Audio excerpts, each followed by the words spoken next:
राज्याच्या अर्थसंकल्पीय अधिवेशन सुरू होण्याआधीच सत्ताधारी आणि विरोधकांमध्ये घमासान पाहायला मिळालं। पाहुयात यावरच लोकशाहीचा हा स्पेशल रिपोर्ट।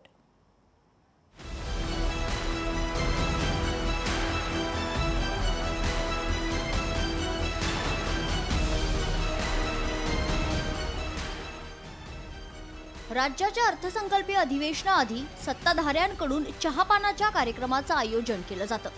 मुख्यमंत्री देवेंद्र फडणवीस यांनी अधिवेशनाच्या पूर्वसंध्येला विरोधकांना चहापानाचं निमंत्रण दिलं होतं। मात्र विरोधकांनी हे निमंत्रण धुडकावून लावत चहापानावर बहिष्कार घातलाय। विधान परिषदेचे विरोधी पक्षनेते अंबादास दानवे यांच्या शासकीय निवासस्थानी महाविकास आघाडीच्या नेत्यांची महत्त्वाची बैठक पार पडली आहे। या बैठकीत राज्य सरकारला अधिवेशनात घेरण्यासाठी रणनीती आखण्यात आली। या बैठकीनंतर महाविकास आघाडीच्या नेत्यांची संयुक्त पत्रकार परिषद पार पडली। बहिष्कार घालण्यामागचे कारण विरोधी पक्षाने आज पत्रकार परिषद घेऊन स्पष्ट केले। विकासाचे प्रश्न असतील, अन्य प्रश्न असतील, विरोधी पक्षाच्या सूचना असतील आणि याला कुठेही गृहीत धरलं जात नाही। म्हणून आज आम्ही या चहापानावर बहिष्कार घालण्याचा निर्णय आम्ही घेतलेला आहे। अपराध्यांना पाठीशी घालणाऱ्या, बलात्कार झाल्यानंतर ती पोरगी ओरडलीच नाही असं म्हणणाऱ्यांबरोबर बसणं आम्हाला शक्य नाही। त्यामुळे आम्ही या चहापानाच्या कार्यक्रमातील बहिष्कार टाकण्याचा निर्णय घेतलेला आहे। हे जे प्रश्न आहेत हे आमचे काही वैयक्तिक प्रश्न नाही आहेत की आम्हाला बंगला कुठचा मिळाला, पालकमंत्री कुठचं मिळालं पद किंवा मंत्रीपद कुठचं मिळालं, ह्याच्यावर भांडण नाहीये। जे आम्ही विषय मांडलेले आहेत ते दिवसाढवळे झालेले घोटाळे आहेत, अनियमितता आहे, कायदा सुव्यवस्थेचा प्रश्न आहे। विरोधक सरकारला घेरण्याच्या तयारीत। संतोष देशमुख हत्या प्रकरण, त्यात वाल्मिक कराडचा सहभाग, कृषी विभागात भ्रष्टाचार, कोकाटे मुंडेंच्या राजीनाम्यासाठी विरोधक आक्रमक, पुण्यातील तरुणीवर अत्याचार, त्यावर गृहराज्यमंत्र्यांचं वक्तव्य, महापुरुषांबाबत झालेली वादग्रस्त वक्तव्य, लाडक्या बहिणींना योजनेतून बाहेर काढण्याचा प्रकार, शिंदे सरकारमधील मंत्र्यांनी घेतलेल्या निर्णयाला फडणवीसांनी दिलेली स्थगिती, शेतकरी कर्जमाफी, मुंबईची दुरावस्था, ठिकठिकाणी खोदलेले खड्डे, दारूबंदी असूनही 7000 गुन्हे दाखल।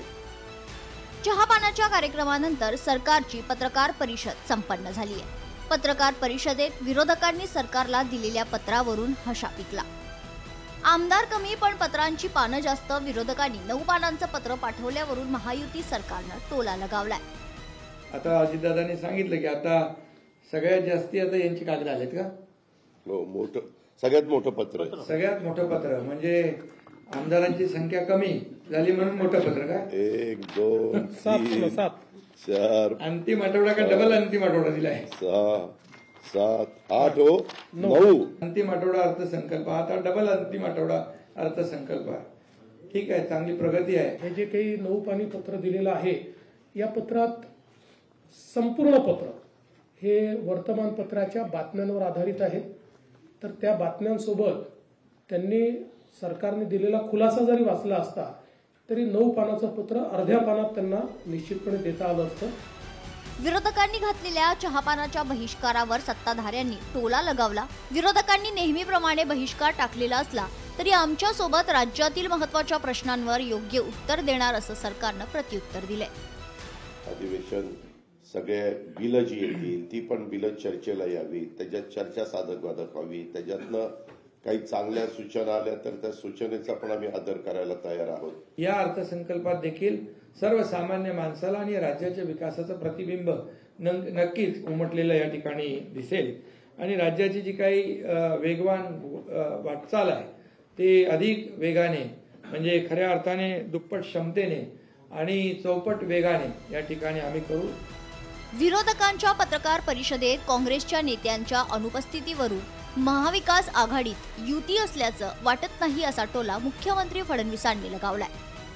हम साथ साथ है अशी परिस्थिती काही तिथे दिसत नाही। हम आपके है कोण चालतीच परिस्थिती तिथे आहे, कारण काँग्रेस पोचलीच नाही। अर्थात जेवताना आली असं आम्हाला समजलं, पण वेळेवरपर्यंत काँग्रेस आली नाही।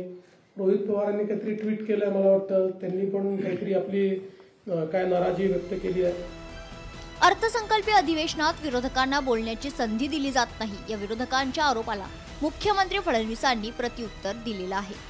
आम्ही त्यांना चहापानाला निमंत्रित केलं होतं, म्हणजे संवादालाच निमंत्रित केलं होतं, पण त्याच संवादावर त्यांनी बहिष्कार टाकला.